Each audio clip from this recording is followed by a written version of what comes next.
پھر آگے لکھتے ہیں کہ اگر کوئی استاد کی کرسی کو ادب سے دیکھ لیتا ہے تو اللہ تعالیٰ اس کی تعلیم میں سر بلندی عطا کرتا ہے. یہ استاد کا نہیں بلکہ استاد کی کرسی کا یہ مقام ہے. تو عزیزان محترم، اب جلسے کا اختتام ہوتے جا رہا ہے، ہم صدارتی خطاب کی طرف بڑھ رہے ہیں.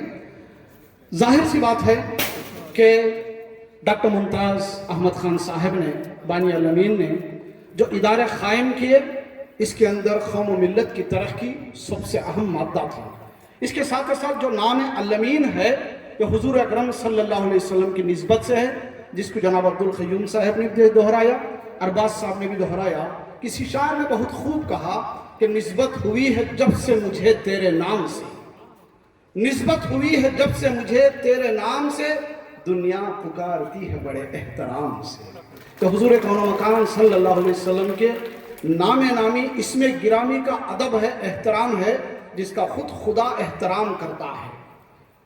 یہ وہ نام ہے جس کی تینوں زمانوں میں تعریف و توصیف ہوتی ہے.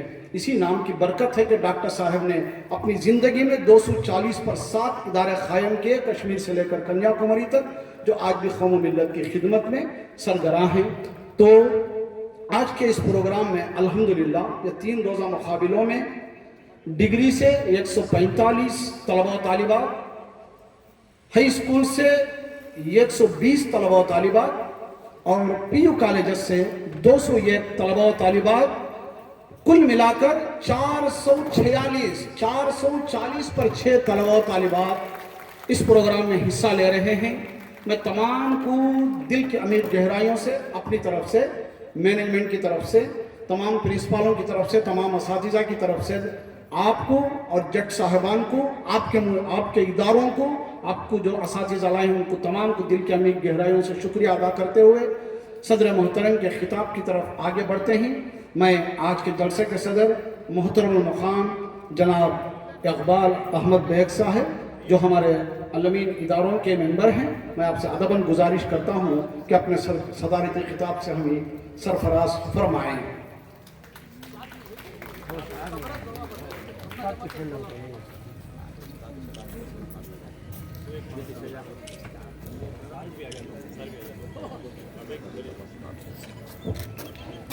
السلام علیکم ورحمۃ اللہ وبرکاتہ. بسم اللہ الرحمن الرحیم. ڈیس پر بیٹھے ہوئے مہمانان اور اس کالج کے پرنسپلز، ذمہ داران، الامین ایجوکیشن سوسائٹی کے ممبرز، جوائنٹ سیکریٹری، عزیز طلبہ و طالبات، مختلف اداروں سے، مختلف سکول سے آئے ہوئے طلبہ و طالبات اور ان کے ساتھ ان کے ٹیچرز، بہت ہی مسرت کا موقع ہے کہ آج کی اس خوشگوار صبح آج ہم اس جلسے میں شریک ہوئے ہیں. اللہ تعالیٰ ہمارے اس یہاں کے جمع ہونے کو قبول فرمائے. حضرات، یہ جو بچے ہیں یہاں پر، جو نونہال بچے، امیدیں ہیں، تو ان کا جو ہے کمپٹیشن ہونے جا رہا ہے آج اور کل 3 دن کے لیے. بہت ہی خوش آئند بات ہے کہ ان لوگوں کو موقع دیا جا رہا ہے، ان لوگوں کے لیے پلیٹ فارم دیا جا رہا ہے کہ اپنے مقابلے، اپنے مختلف جو کوئز کمپٹیشن ہے، نعت کا، خیرت کا، مختلف جو بھی ہیں، اس کمپٹیشن کے لیے آپ آئے ہوئے ہیں. انشاءاللہ اس میں آپ شریک ہوں گے اور پوری طرح سے اس میں حصہ لیں گے. ہم یہ چاہتے ہیں کہ یہ کمپٹیشن صرف یہاں تک نہ رک جائے، یہ کمپٹیشن آپ کی تعلیم کے بعد بھی چلتا رہے. مطلب یہ میرا کہنا چاہتا ہوں کہ آپ تعلیم کے بعد بھی کمپٹیٹیو ایگزامز میں حصہ لیں، اپنے آپ کو ترقی کرتے رہیں. ایسا نہیں کہ آپ پڑھ لیے اور وہاں پر رک گئے، نہیں، اس کو آگے بھی بڑھنا چاہیے. اس کے لیے ایک عادت ڈالنے کے لیے یہ کمپٹیشن کا اہتمام کیا گیا ہے. ہم امید کرتے ہیں کہ آپ اس کمپٹیشن کے بعد آپ کو جناب ملے نہ ملے کوئی بات نہیں، آپ کا یہاں پارٹیسپیٹ ہونا ہی بہت بڑی بات ہے. مبارک ہو کہ آپ یہاں پر تشریف لائے ہیں اور ایک بڑی تعداد میں یہاں پر آئے ہیں. تو اس پر آپ جو ہے یہاں پر حصہ لیجئے.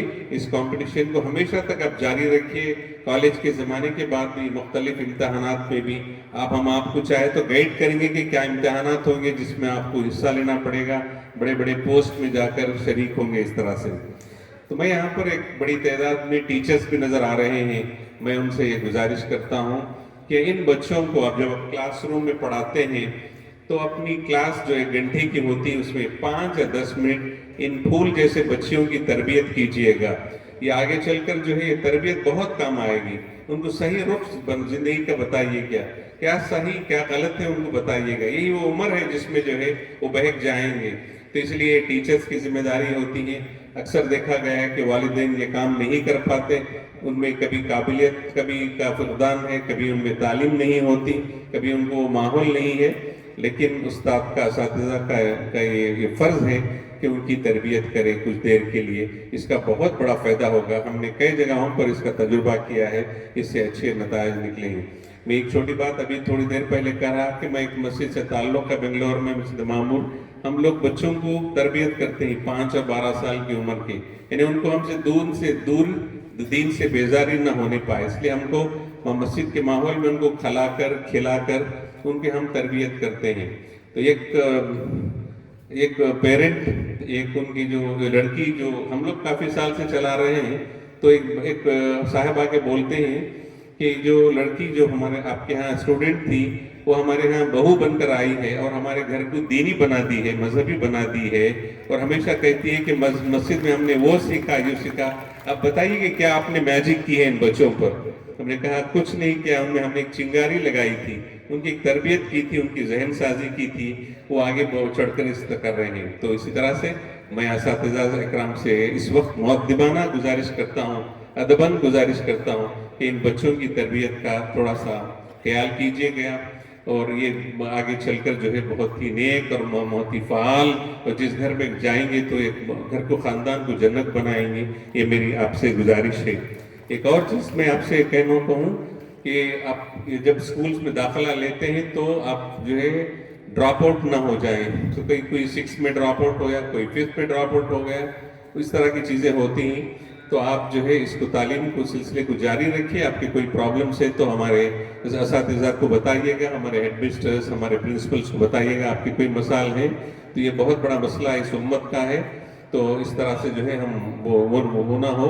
ہم چاہتے ہیں کہ یہاں کے کچھ NGOs ہوں تو اس کا اہتمام کریں، اس کو چیک کریں کہ یہاں پر ہمارے پاس ڈراپ آؤٹ نہ ہو. بچے اپنی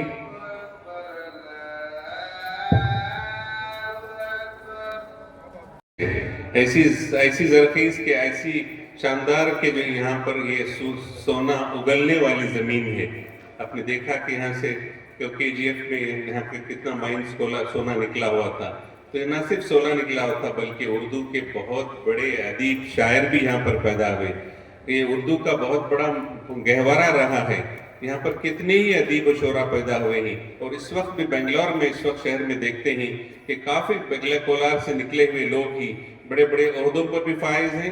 اردو کے نام سے، اردو کے مشاعروں میں، اردو کے پروگرامز میں وہ جو اینکر کا کام کرتے ہیں، نظامت کا، وہ سب کولار ہی کے طرح ہیں. تو آپ کو خوشی ہونی چاہیے کہ نہ صرف مرد بلکہ یہاں کے خواتین بھی جو ہے شعراء ہیں، شاعرات ہیں، شعر لکھتی ہیں.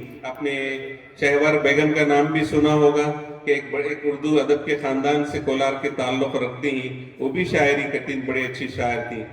اب چونکہ خواتین کی تعداد ہے، بچوں کی تعداد ہے، میں اس لیے کہوں گا کہ اس وقت بھی جو یہاں کی ریشمہ طلعت صاحبہ اور ذاکرہ شبنم KGF کی، یہ بھی آج کل بہت لکھتی ہیں. اردو کے نام کو اس کولار کے تعلق سے جو ہے زندہ رکھی ہوئی. اس کولار کو جو ہے اس کا نام پورے ہندوستان بھر میں کیے ہوئے، کیونکہ ان کے نظمیں، غزلیں، ان کے جو ہے افسانے ہندوستان کے، شمالی ہندوستان کے جو ہے پرچے میں جو ہے شائع ہوتے ہیں. تو آپ کو بھی فخر ہونا چاہیے اور آپ کو بھی جو ہے اردو سیکھنا چاہیے. اردو ایک زبان ہی نہیں بلکہ ایک تہذیب کا نام ہے. میں اس لیے کہہ رہا ہوں کہ میں جامعہ ملیہ اسلامیہ یونیورسٹی جو دلی میں ہے، تو وہاں پر 2017 میں وہاں پر بیٹھا ہوا تھا میں. وہاں پر جو ہے بہت سارے کمپنیز آ کے ان کے بچوں کو کیمپس سلیکشن کرتی ہیں.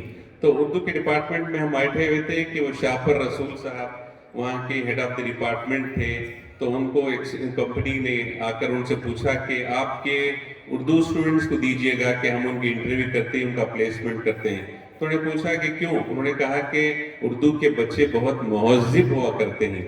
جتنے بچوں کو ہم نے یہاں پر سیلیکٹ کر کے گیا ہے تو یہ سب بہت ہی اچھی طرح سے تہذیب والے ہیں، ان کے پاس کلچر ہے، یہ ان کے اخلاق اچھے ہیں. میں بہت خوش ہوا اس سے. ہمارے ارباز صاحب کی بات کو آگے بڑھاتے ہوئے میں کہوں گا کہ ہمارے ایک ایم ایل اے صاحب نے کہا تھا کہ آپ اردو پڑھا کے کیا کریں گے. ہم کچھ اردو اسکولز کو ہم نے اڈاپٹ کیا ہے بنگلور شہر میں. تو انہوں نے مجھ سے پوچھا کہ آپ اردو پڑھا کے کیا کریں گے. میں نے ان سے کہا کہ اس وقت جو ہمارے 2-3 جوائنٹ کمیشن جو نکلے ہیں، ریاض احمد صاحب، میر عظمت اللہ صاحب، یہ اردو کے لیکچررز رہے ہیں. تو یہ جوائنٹ کمشنر کمرشل ٹیکس بن کے ریٹائرڈ ہوئے ہیں ابھی. تو کیا اردو والے جب اردو کے لیکچررز جوائنٹ کمشنر بنتے ہیں تو کیا اردو کہاں چلے گی؟ جتنے IAS آفیسر آپ دیکھیں ہیں اس وقت کرناٹک میں مسلمان جو سب اردو میڈیم سے پڑھے ہوئے ہیں، تو آپ کیوں اردو کو پیچھے کرنا چاہتے ہیں؟